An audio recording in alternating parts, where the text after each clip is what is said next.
You ever look at a financial chart and just see a bunch of lines going up and down? What if I told you that every single one of those charts is actually telling a story? And I don't mean a story about numbers, I mean a story about human emotion, a constant battle between fear and greed. Well, today, we're going to learn the language of those stories. We're going to unlock the secrets of a really powerful visual tool, Japanese candlestick charting. And believe it or not, it all starts right here. Take a good look at this. Yeah, it might just seem like an old book cover, but for our purposes, let's treat it like a kind of mysterious artifact.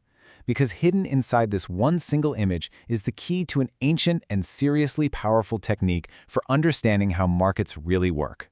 So, for the next few minutes, let's just go on a little journey together. We're going to try to decode this one image, and our goal is to see if we can get our heads around an entire investment philosophy just by looking at its title, its subtitle, and, yeah, those really interesting characters.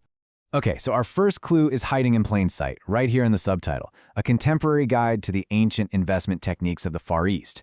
Now, that phrase is absolutely crucial. It's telling us we're dealing with something that's totally timeless. It's a piece of ancient wisdom that's been adapted and is still incredibly relevant for the world we live in today.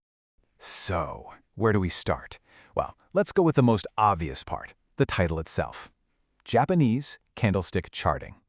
Every single word here is like a piece of a puzzle, and once we put them together, we get a really clear picture of what this whole technique is all about. First up, Japanese. Now, this isn't just some random label. It points us directly to where this thing came from.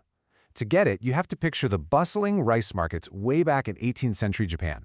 That's where traders first came up with this, honestly, revolutionary way to track and predict how prices move.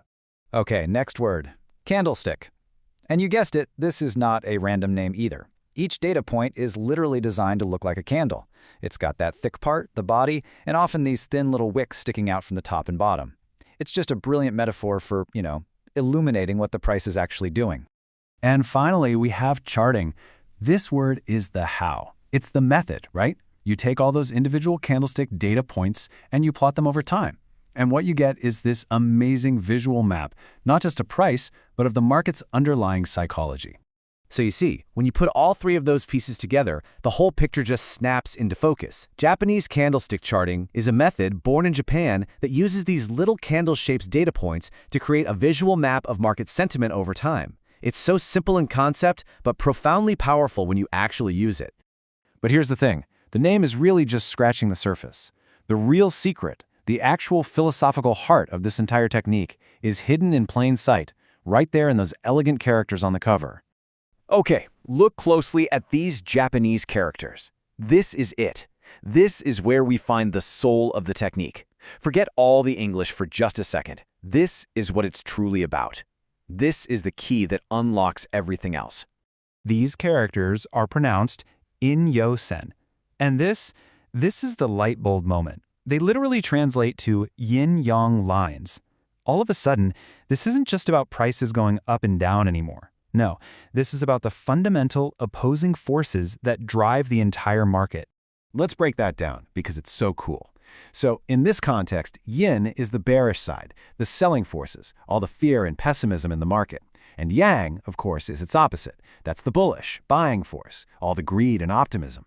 So every single candlestick is a visual record of the battle between these two forces. For instance, imagine a candle with a really small body but a super long upper wick. That tells a whole dramatic story. It says the buyers, the yang force, pushed prices way up, but then the sellers, the yin force, came roaring back and slammed the price down by the end of the period. That wick, that's literally the scar from that battle. So, you might be wondering, okay, that's a cool philosophy, but how does this ancient idea of dueling forces apply to our super fast digital markets today? And the answer is perfectly. Because you know what? Technology has changed, but human nature, not so much.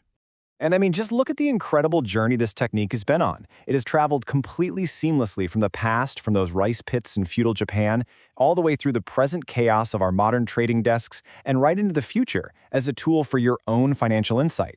And that's exactly why that subtitle, A Contemporary Guide, is just so spot on. Candlestick charting isn't some dusty historical curiosity. It is a living, breathing tool for one simple reason. It tracks the one thing that never, ever changes in markets: human emotion. So, when you boil it all down, what's the ultimate takeaway from just decoding this one book cover? It's that we've learned to see that prices don't just move around randomly. No, they tell a really compelling story. Every single candlestick is like a self-contained chapter in that story. It shows you who won the battle between the buyers and the sellers. It's a snapshot of the market's dominant emotion at that moment. It's a complete visual narrative of an entire trading period, all packed into one simple, elegant little shape.